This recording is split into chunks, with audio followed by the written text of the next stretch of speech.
Greetings, everyone. Pete Pardo here from Sea of Tranquility. Welcome to another episode of Friday Morning at the Funhouse alongside Mr. Martin Popoff. Good morning, my friend. Yes, morning, sir. Morning, sir. Looking forward to this one on a chilly Toronto day. It was beautiful yesterday. It's cold again here, so We're not quite cold. We've had like temperatures in the 60s the last couple of days. yeah, Like, what is that all yeah. about? And it's rainy today. It was rained a little bit yesterday, so it's kind of gray, warmish, balmy, I guess you'd call it. I don't know. For February 17th, it should not be 60 degrees, Yeah, and I yeah. think it's going to start to creep back down again. I think like late next week, it's going to be back into the 20s and 30s. I mean, this has been the weirdest winter at all. We still have no snow. We've had no snow all winter. Hmm. We had two little flurry type of things where we had a dusting and then it was gone hours later, but we have no snow, nothing. We've got nothing but rain and warm, cold, warm, cold. It's bizarre. Hmm.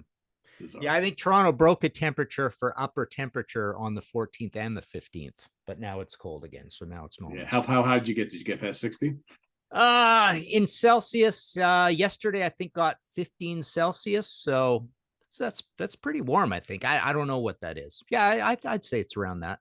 Yeah. Okay. Yeah, I forget what the conversion is. I should know that, but I don't know. Yeah. I don't know. So anyway, today we're gonna go back on the bike wheel.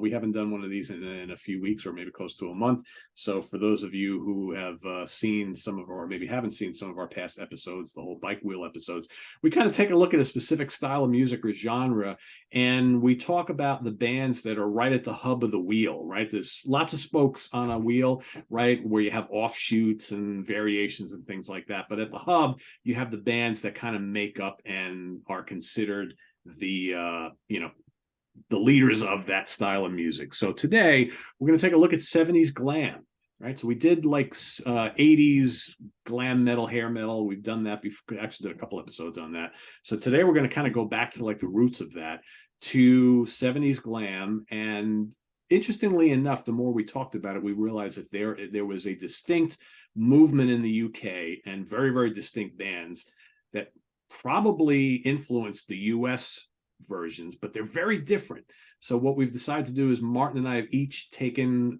US or UK. I've got UK, Martin's got US, and we're going to talk about the five bands that kind of make up that hub of the wheel, and talk a little bit about how do they belong, what's different between them, and whatever else comes up. So we'll talk about the albums, the songs, and what makes them glam, and hopefully it all goes somewhere. So we're going to have Martin's going to kick us off. I don't know, Martin, should I start this one, since I think the roots happen in the UK? I don't know. Sure. All Yeah. right. Yeah, go ahead. Yeah. That's what we'll do. So, and I have props for some stuff, not for others. So I'm going to go all the way back to what I consider possibly the beginnings of the glam scene in the UK. And that's with T-Rex, formerly known as Tyrannosaurus Rex, and the legendary Mark Bolan. So, who was the singer-songwriter, guitarist, main constant in the band, and the guy who kind of took them from an early psychedelic kind of folk and pop band called at the time Tyrannosaurus Rex, to shorten the name to T-Rex in 1970. And that's kind of what we're looking at as the sweet spot for the glam era of T-Rex. Starting in 1970, probably going to about 1972, 73. So we're looking at about, and in fact, I think most of these bands were looking at like anywhere from a 2 to 4 year span where the big glam impact was. So again, kind of started what is now known as glam or glam rock. We've got albums here from T-Rex, self-titled T-Rex in 1970, specifically Electric Warrior in 1971, and then The Slider in 1972. And those are considered their big glam albums, charting all around the world, especially in the UK. Okay, that's kind of a key here. Although none of these albums were big sellers, you'll find that a lot of these groups we're going to talk about had very significant hit singles. This band really took off when they added electric instruments and more pop elements to their sound. They started adding, and especially, Mark, he added makeup and glitter to their appearance, shiny clothes, whereas previously they dressed like hippie hipsters, or whatever, however you want to call it. The drab kind of hippie outfits and clothes and jeans and whatever. And now all of a sudden, live especially, the band would kind of play up with more sexual themed lyrics, as well as a very active stage show where it was more like performance as opposed to just going up and playing pop and folk songs. So hit singles for the band: Ride a White Swan, Hot Love, Bang a Gong, Get It On, or just Get It On in the UK. Bang a Gong, I believe, is what it was called here in the US. They kind of changed the title up a bit. They had a song like Jeepster, Telegram Sam, Metal Guru, Children of the Revolution, 20th Century Boy. A lot of these were covered many, many times by bands going forward. Solid Gold, Easy Action, all of these are listed as glam classics. But by the middle of the 70s, and again, we're going to touch upon this with another one that I'm going to talk next, the band decides to kind of dive into this whole blue-eyed soul thing and leave the glam behind. So again, there is a distinct like start and end to this glam era, and many of the bands that I'm going to talk about on the UK side kind of decided to move away from it fairly quickly and move into other things. So Bolan winds up dying in a car crash right before his 30th birthday at the end of the 70s. But the influence of this band, huge, even though they weren't an enormous band as far as record sales, but singles did very, very well, and they were very big on the touring front. And like I said, most UK bands who at any point in time kind of dipped their hat into what we call glam, and even lots of 80s bands. I mean, you look at Def Leppard always cites T-Rex as a great influence. Very, very huge influence. And one thing we'll see will pop up, a name that'll pop up a couple times today: Tony Visconti had a significant role as producer of the band. He apparently had a lot to do with some of these bands early on in the glam scene. So that's Martin. I don't know if you want to comment on T-Rex at all before we move to the US. Yeah, that's an excellent summary. And yeah, we would put T-Rex very close to the hub of the wheel. And yeah, so again, the reason we wanted you to start first is because I'm almost playing devil's advocate here, and Pete and I both agreed that there's really nobody from the US that is part of this in the same way that they are from the UK. In the UK, you had this Irish show band aspect to it, and the glitter suits and the science fiction, which when we did the Metal Evolution thing, we did some research, and we found that it comes from wrestling heroes as well in the UK thing. And you have your parents' music, and you think of that 20s music that Queen does and stuff like that, right? So there's all of that goes into it. Bubblegum pop, some heaviness comes in. So there's all these complicated components that more or less line up closer with the UK bands. But we also find out that everybody I'm going to talk about is not particularly close to the bike wheel, but B, almost nobody is close to the bike wheel. I mean, there's a few bands, but everybody has a reason to put them off on a spoke. They all have like their whatever that puts them over there. I always leave out or add too many syllables to that. But anyway, so I'll move on. So again, devil's advocate here. I'm gonna go in order of the closest that they are to the bike wheel in America, and some of this might surprise you. And again, I don't feel they're particularly close, but Alice Cooper. I'm going to start with Alice Cooper. So if you look at the back of this album here, Easy Action, they're definitely looking super glam here. And the interesting thing about it is they're coming at it from a California Hollywood aspect, where their girlfriends are kind of making clothes for them. They're raiding costume departments to come up with this stuff. They got the long hair, but that's quite a glammy look. But the whole ethos is way different than it is over in the UK. But an interesting thing about this also is that there's always a little bit of the grass is greener thing. So in America, they're looking to the UK and thinking, oh, there are glamorous, cool aspects of that. And then in the UK, even though this glam thing is a real UK thing, they look at some of the American bands that we're going to talk about here and consider them influences or inspirations. And they're drawing from them, but I think most of the stuff that we call glam is not exactly what they're drawing from these bands. But Alice Cooper is an interesting one. Here's the back of Killer. I mean, it doesn't show you much glamminess at all. But I would say Neil Smith is the glammiest guy in the band. But you got a little bit of glam clothing from Michael Bruce. But more important than the look, which I like I say, the look is about 33.5% glam. these guys actually, I find it quite interesting that if you think of No More Mr. Nice Guy or Under My Wheels or Elected, some of their happier, more rock and rollsy songs, because that's another thing about this glam thing. It's a little bit tied into the rock and roll revival that's still Yeah. going on. Rock and roll in 71, 72, 73 in the UK, there were various bits and ways that there was a rock and roll revival going on. Rockers and well, Teddy Boy rockers slash, I mean, they're kind of the same thing, but then, there's mods and there's skins and all that. But the Teddy Boy rocker thing is part of the rock and roll revival thing. And you definitely heard a lot of, boogie rock in these bands. So Alice Cooper, when they're not being dark, when they're being more, reaching out and giving American radio a big hug kind of thing, they actually really do sound like a glam band. So yeah, that's my first choice and the closest to the bike wheel really for America, I think. And you may debate that a little later with someone, but I think they're the closest because I think the music, people forget that the music, 15.9% of the time connects with this whole glam thing. So there you go. First one. Yeah, you made a good distinction about I think the gothic, like horror elements of the band is very anti-glam, but yet you look at all those early Alice Cooper group albums. I'm not necessarily talking about the first two albums because they're very much psychedelic and glam and pop and whatnot and just plain weird. But all those classic Alice Cooper group albums, you dissect the songs on there. There is at least 2 or 3 glam tracks on every one of those. The rest usually falls into either pop or that gothic horror type variation. So it's there, right? It's there, but they didn't employ that full time, I think. Yeah, I'm just looking at Killers. Be My Lover's another one like that, right? Yeah, absolutely.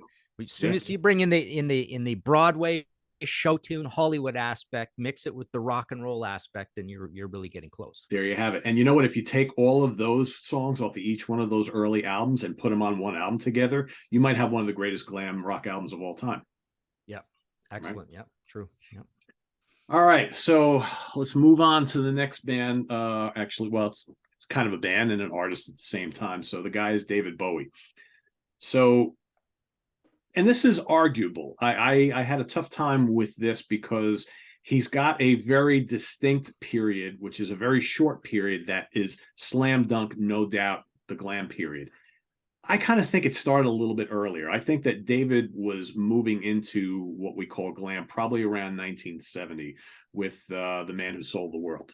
So if you go back and look at David Bowie's career prior to this, he's much more of like a folk guy, pop and psychedelic, with the short hair, very reserved, mellow songs, right?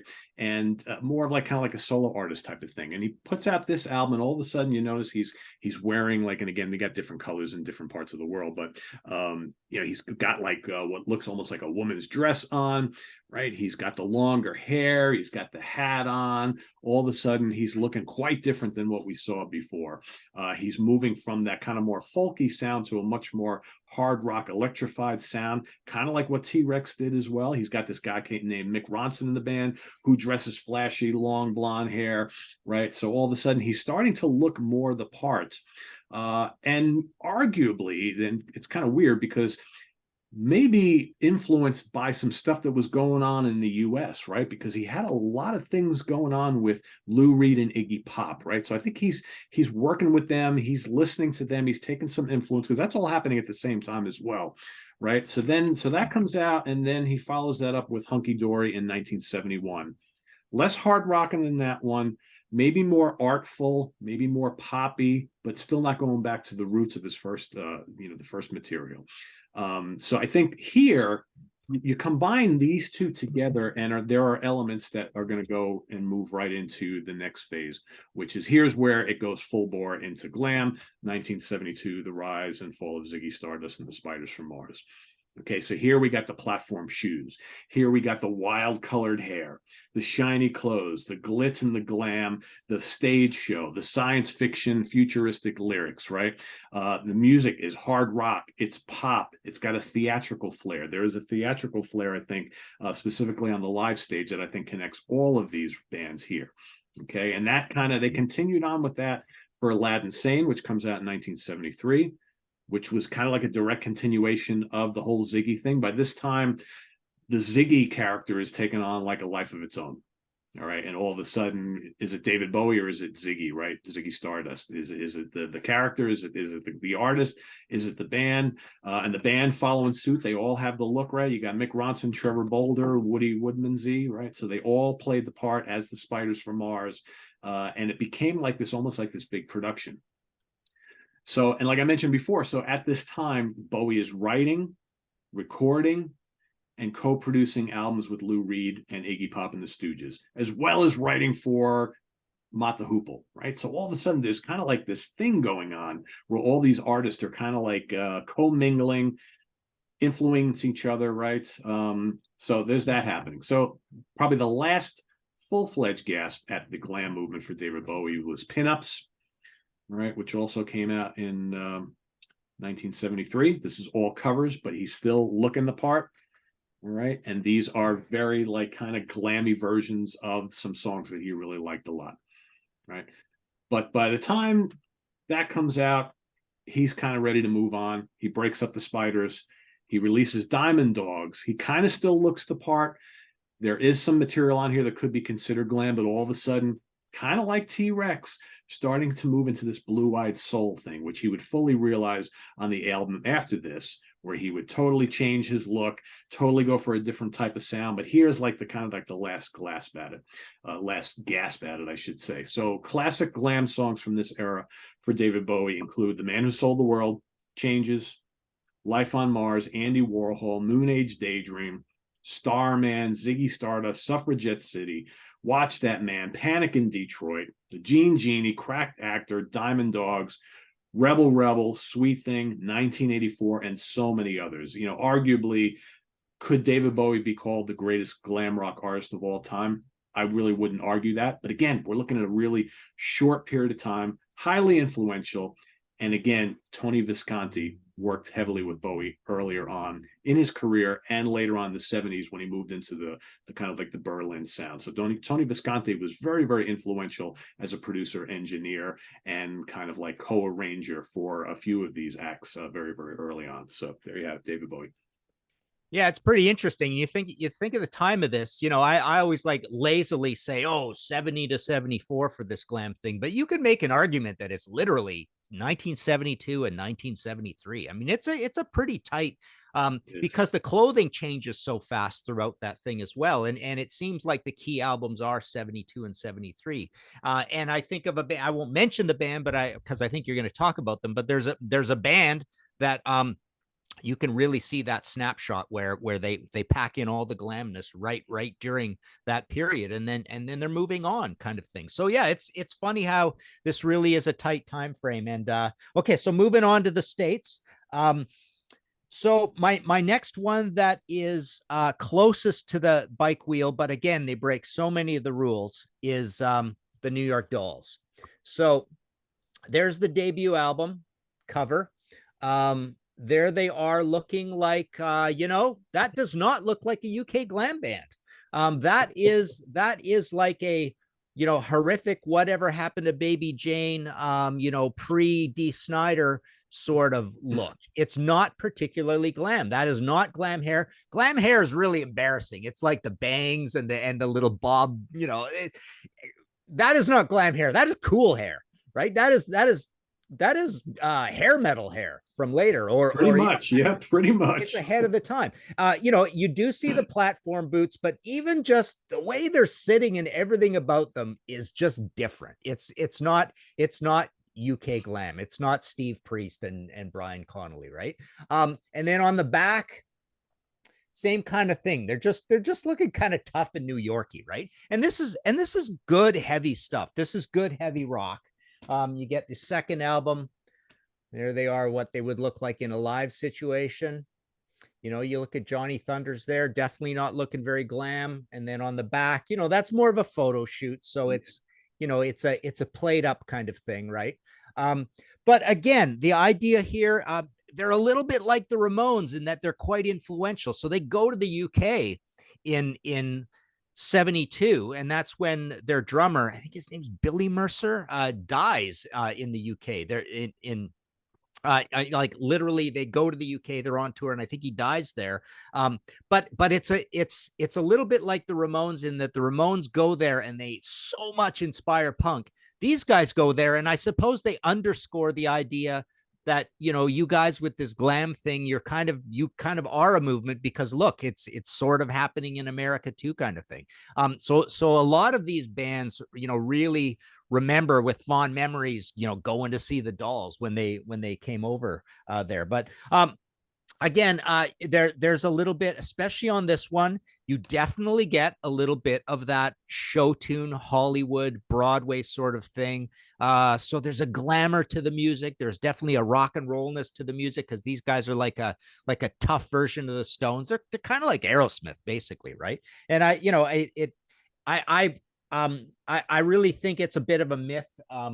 You know, people say these guys were sloppy and not great live and all that stuff, but on the records, they you know, the recordings are pretty good. They're playing there. The arrangements are there. It's like, I've often said this, like for a brief time, for 1 year at least, they were actually more professional sounding than Aerosmith. I think that first New York Dolls album is better than the first Aerosmith album. But then, you know, they only make the 2 albums sort of thing. So that's my next one, closest to the bike wheel. And I think it's very superficial. And it makes a point that that this really is more of a fashion thing, because so much of the music we're going to talk about is all over the board sort of thing. And so this music kind of breaks most of the rules. It's a little bit too heavy and a little bit too stonesy, although there's the rock and roll thing. And like I say, their glam look, or glitter look, or shocking look, whatever you want to call it, androgynous look, just sits differently than the UK one. Yeah, I think there's a kind of a rougher, a grimier edge to the US bands than the UK bands. And I think too, again, there was really no such thing as punk at the time, but I think like the UK bands were, I mean, the US bands were kind of diving into what would be known as punk early on, whereas I think the UK bands were coming from more of a pop framework at times. I mean, it differs a little bit here and there, but yeah, I'm sitting there looking at them on the covers of those albums, and I'm thinking, yeah, I'm sure Motley Crue were checking those guys out and listening to those albums, right? Because it's, I mean, unmistakable. You know, it's almost like it's almost like going onto the subway with a gun, thinking, I just want someone to dare me, you know, to hassle me, right? That's kind of that look there, right? Yeah. Especially Arthur over here. Where are we over here? Arthur. I think, yeah, pretty sure that's Arthur. You know, some of the pictures of him are just hilarious, because he does look like this scary guy, right? Sort of thing. So it almost is like, we're gonna dress like this and walk down the streets of New York City because we want to get into a fight. Because we want to get it right. We're gonna look a little effeminate, but you know what? We're still gonna look tough. So yeah, it's kind of like a fine line. All right, my next band, again, we're looking at a short period of time. I think maybe at the end of this episode, we can talk about how, in many cases, a lot of these movements that have happened throughout the last 50 plus years were only a couple of years, whether it be glam, whether it be the hippie movement, whether it be new wave or British heavy metal, whether it be hair metal or grunge or whatever. It's like 2 to 3 years tops, and that's it. So the next band is Mott the Hoople. So we mentioned them before, right? David Bowie's been involved with them. So to me, their glam years were 1972 to 74, right? So again, very short span of time. Their earlier albums were a weird mix of styles, some hard rock, some pop, some boogie, some folk. And then in 1972, they released All the Young Dudes, which ironically is produced by David Bowie, features one of his songs, the title track, which becomes an enormous hit for the band and basically changes, you know, their direction for those couple of years. They do a cover of Lou Reed's Sweet Jane, right? Which interesting choice there. And they're totally off in Glamsville. And then, you know, you start looking at pictures of the band, and all of a sudden they're starting to try and look the part, right? They weren't as overt glam on the image department, I think, as maybe Bowie or T-Rex or a couple bands that I'm going to talk about. But you can see, right, the shinier clothes, right? Ian Hunter's guy, he's got wearing the shades, right? So all of a sudden they're kind of going for the look. And I think in most of these bands we're going to talk about, not all of them, there generally is one guy who's kind of like the front man, the main focus, and that's Ian Hunter here. So we've got the Mott album in 1973. You got the Hoople in 1974. We've got hits like All the Way from Memphis, Roll Away the Stone, and of course with All the Young Dudes, all catchy, upbeat songs, very British sounding, right? Not too heavy, elements of pop, little bits of boogie, right? But then this big burst of creativity and success kind of goes away. The band kind of splinters on. Ian Hunter moves off to do his own thing. The band continues on as Mott. They release a couple albums that are pretty decent, not all that much different. But by then, again, the whole glam movement is kind of like gone, and we've moved into other things, right? So, yeah, that's Mott the Hoople. Quick, to the point, but still kind of a part of this whole thing.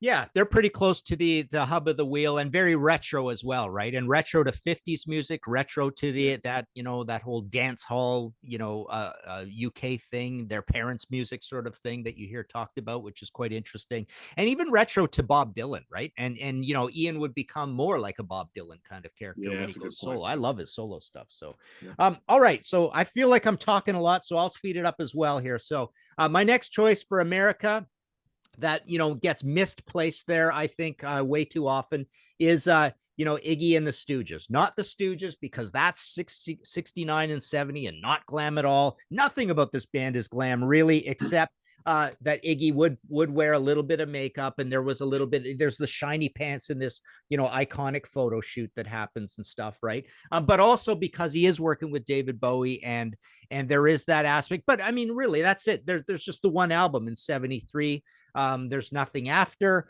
And the before stuff is the Stooges, and again, just a whole different aesthetic. And yeah, I don't think anything about the aesthetic. I mean, this is a very gritty, heavy, raucous, punky sort of album. There's nothing glam about it. There's nothing glam about it philosophically, lyrically.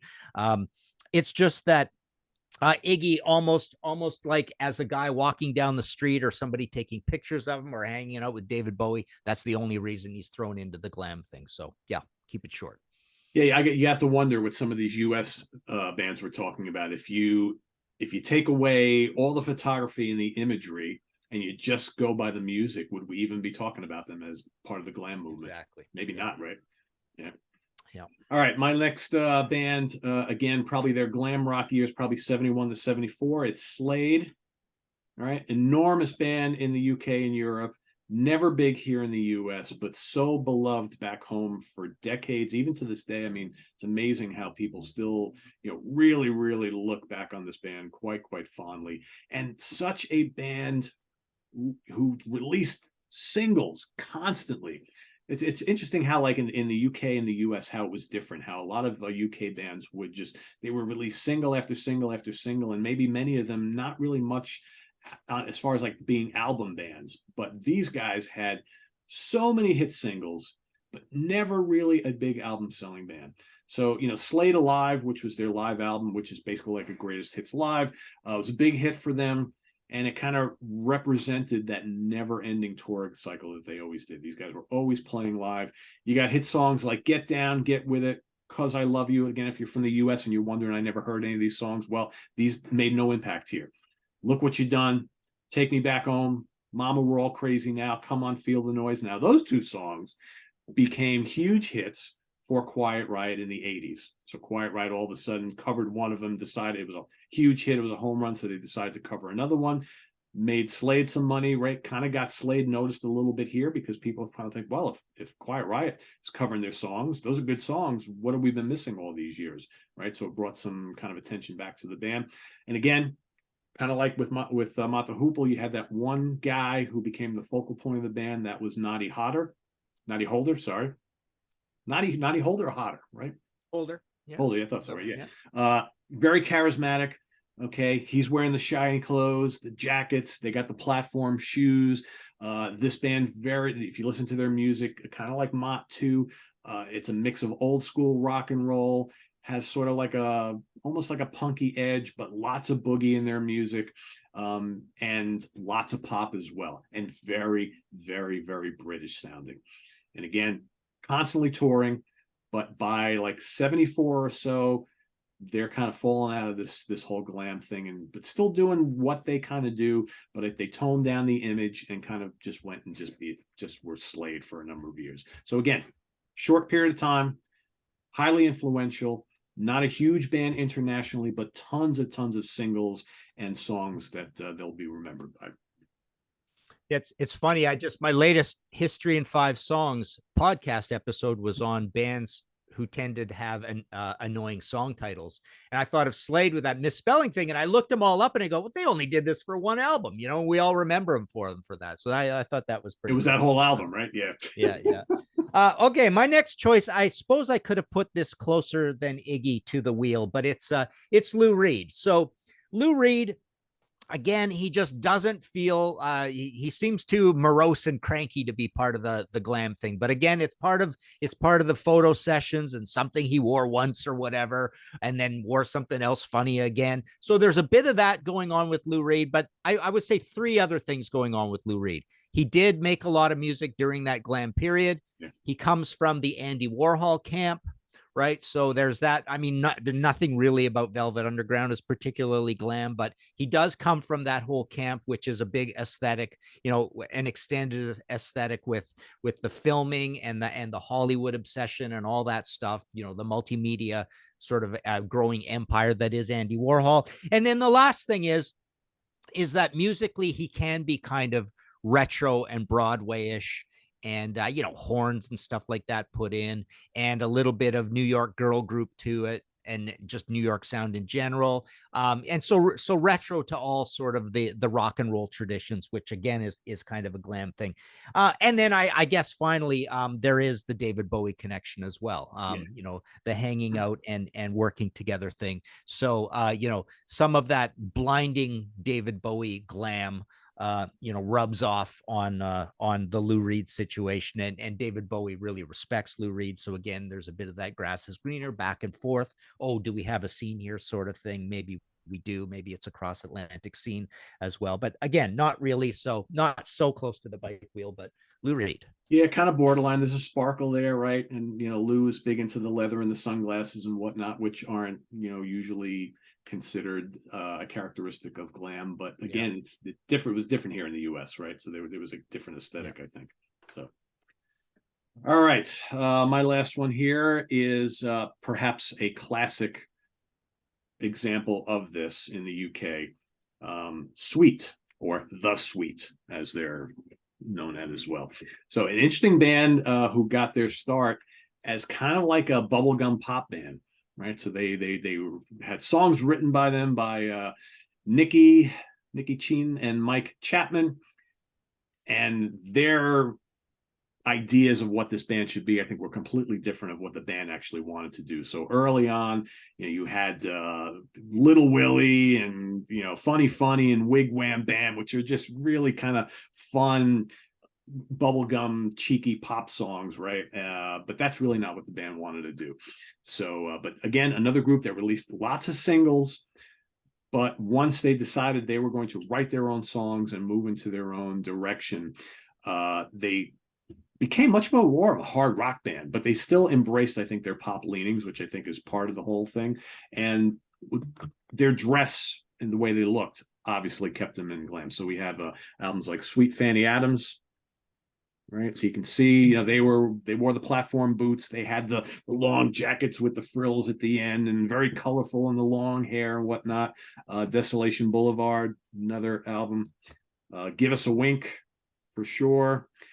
And I think here, so again, I'm looking at their glam period, and maybe they extended it a little bit, perhaps. Depends on how you look at it.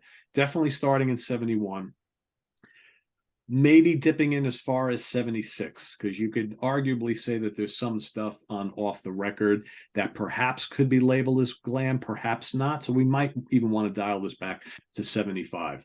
But all pretty good selling albums, a lot of hit singles.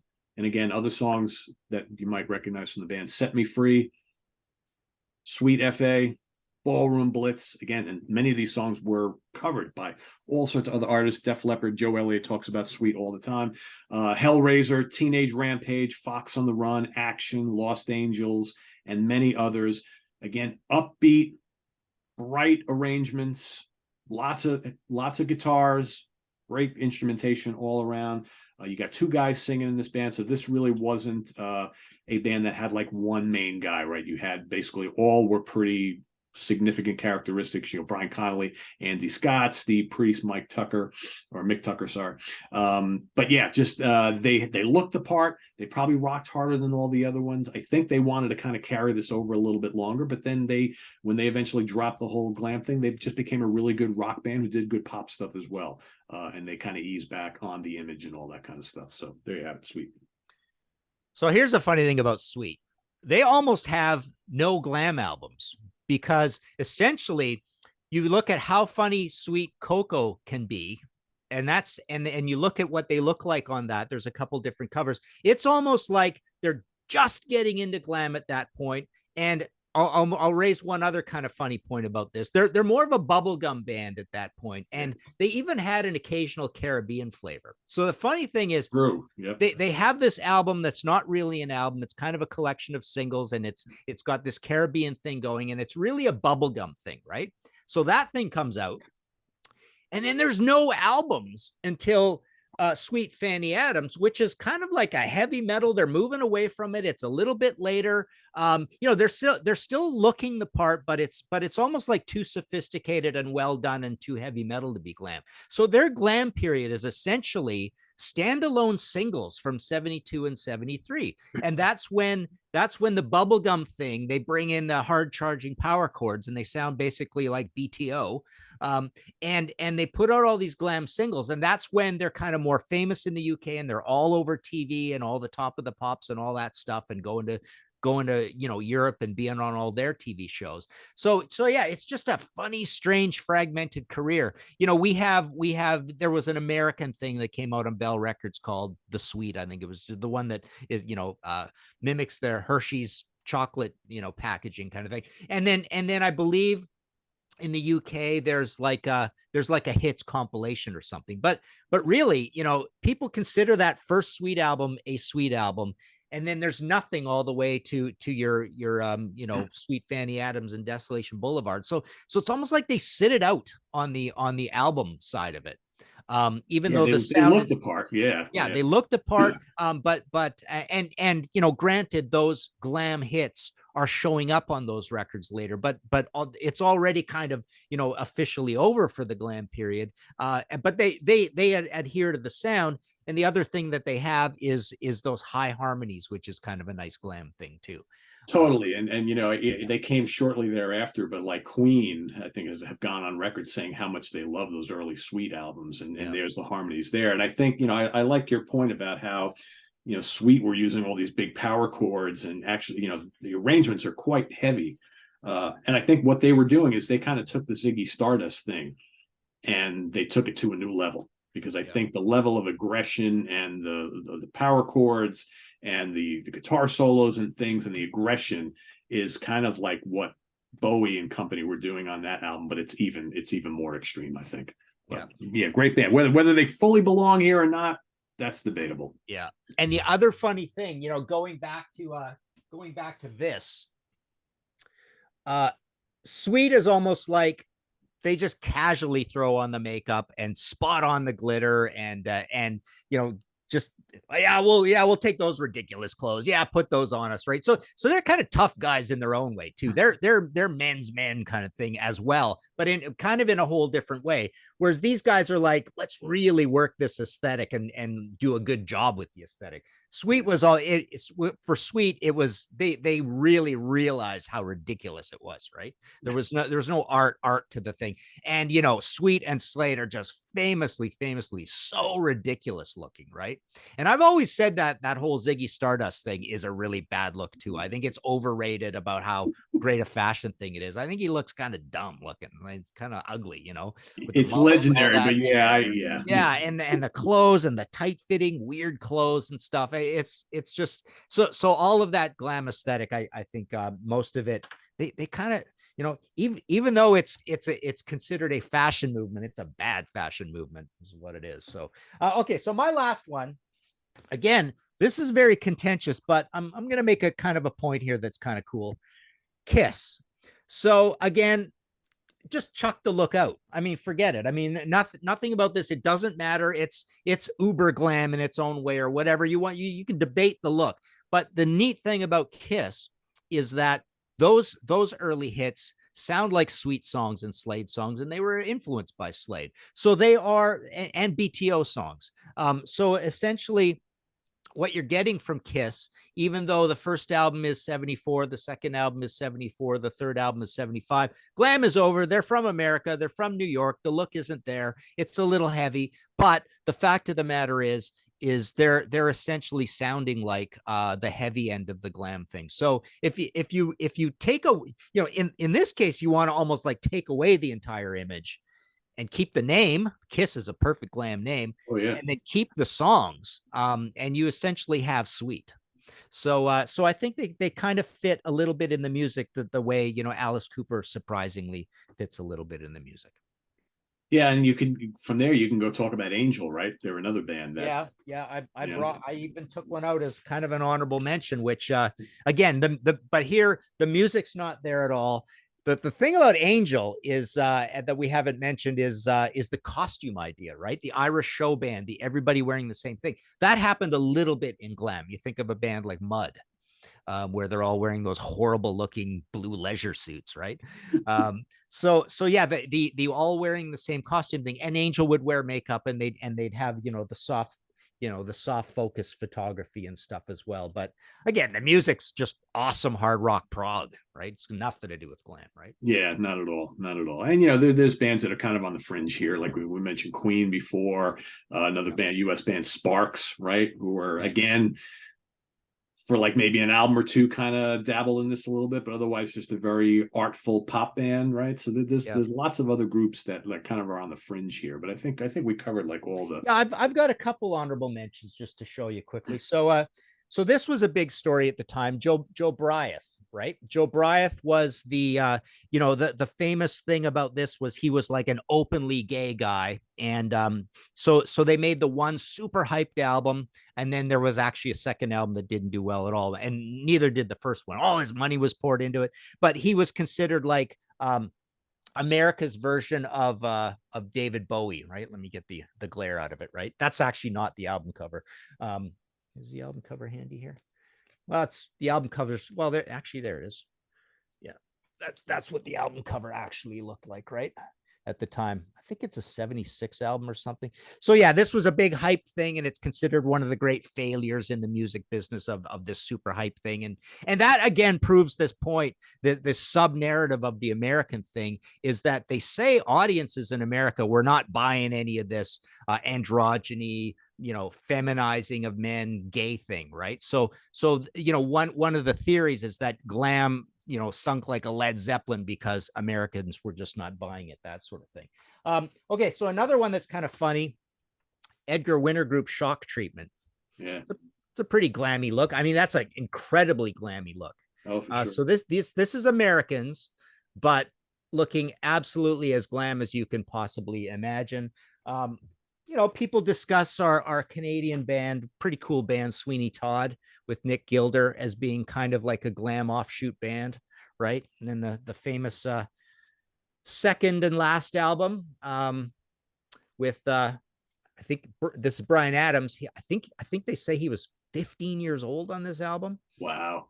Unbelievable, right? So Bryan Adams is the lead singer of the second album. They only made the two albums, but yeah, Roxy Roller, and he's got this very kind of feminine voice. Nick Gilder, I'm talking here. So there's a real glamness, especially to that big Canadian hit Roxy Roller up here. It's really, really glam. So yeah, I think that's all. You know, I wanted to mention Twisted Sister, that they kind of carry on in the New York Dolls Alice Cooper direction. But also with the horrible looking makeup direction of a Sweet, right? When they, you know, Sweet had that indigenous American, you know, the headdresses, the wigwam bam to go with wigwam bam, I guess. So the big headdress and the makeup, and it's almost like I think Twisted Sister picked up a little bit on that garish looking makeup thing, where they're kind of trying to look ugly, whereas, like I say, the New York Dolls were trying to do a really good job of it, right? Yes, for sure. Yeah, I think Twisted Sister early on wanted to shock you a little bit with the look. I definitely think so. Roxy Music, I think, kind of fits into this discussion a little bit, especially early on.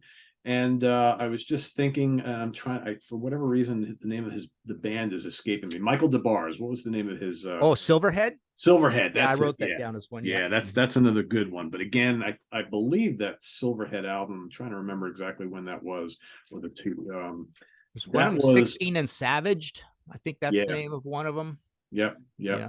Yeah, so that's 72 and 73. So again, right in this time frame. So and those, you listen to those albums, musically kind of fits along, and they were going for the look as well. I'll blast off a few other names for you here. ABBA, Bebop Deluxe, David Essex, Rod Stewart sometimes in Faces, Gary Glitter, Heavy Metal Kids, Hello, Hush, Elton John. Yeah. He could fit in this musically and the whole look, right? And even his band for that matter. Susie Quattro, which is a quasi Chin Chapman UK/American thing. And then a couple other to provoke the discussion a little.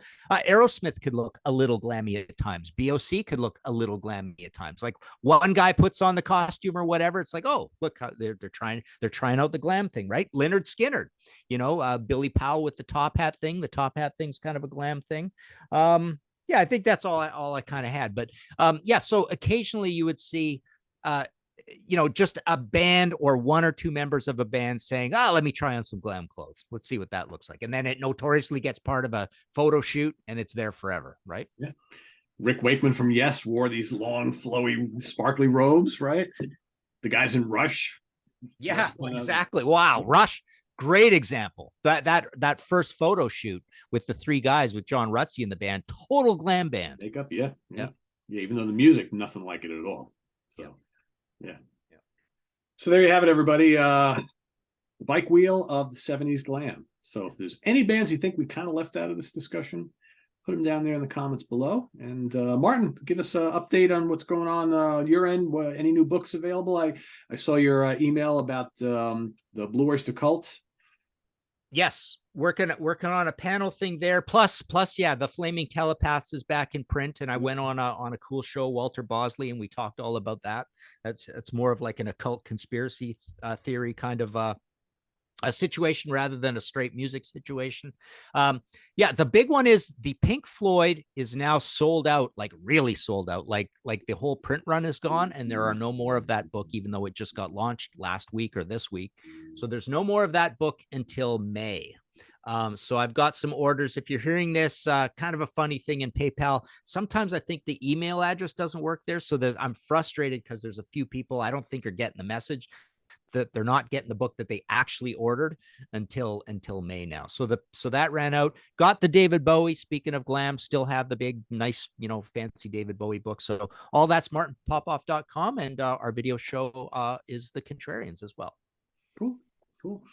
So let's see, what do we got coming up here on the channel? So this weekend we've got ranking the albums on Sunday, which will be Bill Steer, the great guitarist and vocalist from Carcass and formerly of Napalm Death. He had for about a decade. He had a very cool kind of 70s style blues rock, heavy rock, hard rock band called Firebird. So I'll be ranking the 6 album catalog of Firebird that's coming up on Sunday. And then we've got so strap yourselves in, everybody. Tuesday night at 8:00 p.m. Eastern Standard Time, we have the 100th episode of In the Prog Seat.